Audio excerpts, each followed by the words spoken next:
The family of an American veteran being held in Ukraine by Russian forces has met with the U.S. State Department for the first time face-to-face. Alexander Drueke traveled to Ukraine on his own to help the country's armed forces fight Russian invaders. But he and another former Marine, you see him there, Andy Wynn, were taken prisoner during a battle north of Kharkiv. They were then transported to a detention center in the self-proclaimed People's Republic of Donetsk.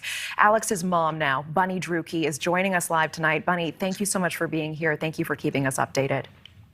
Thank you, Natasha, for having me. Yeah, Bunny, can you tell us more about this meeting with the State Department? Do you feel like progress is being made to help get Alex back? Definitely progress is being made.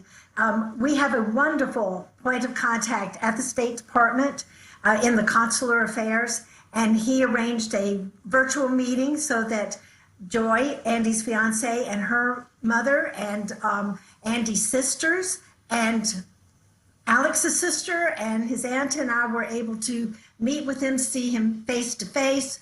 He also had another member of the State Department that specializes in the Ukrainian affairs, and they were able to not really tell us a whole lot about what's going on, but they did reassure us that they are in contact with not only the Kremlin, but they're in contact with Ukraine, and they and the UK are working together because, there are two British men who are in a similar situation. And so, we all came away knowing that they put our guys as a top priority, and they're doing everything they can night and day to have a happy outcome and get them home quickly. Oh, Bunny, I can hear the energy in your voice compared to the next time or the last time we spoke with you.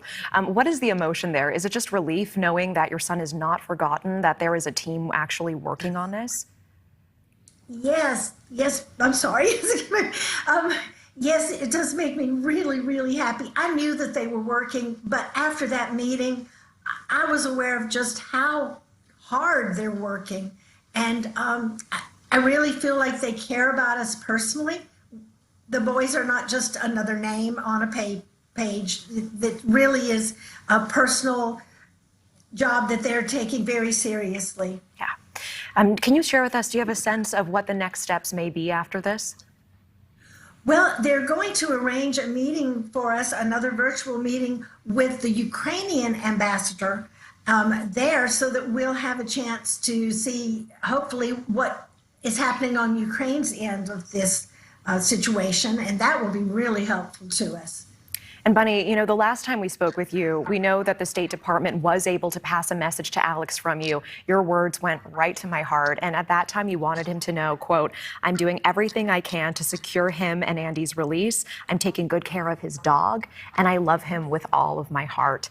Now, after this meeting, what is your message to Alex tonight? It's the same thing, except I would add, you and Andy are not forgotten. Everybody knows about you. They're going to continue to hear about you. People are praying for you. People are writing their senators and their representatives and asking them to not give up the fight. We're going to get you home safe and sound. Well, Bunny, we'll continue spotlighting this. Thank you so much. And can I just say, you have been the picture of composure and steadfastness and resilience through this whole ordeal. Thank you so much for your time again tonight.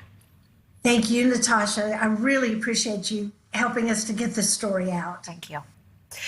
All right. Well, Thank you for watching. Go to newsnationnow.com to find News Nation on your television provider. And don't forget to click the red subscribe button below to get more of News Nation's fact-driven, unbiased coverage.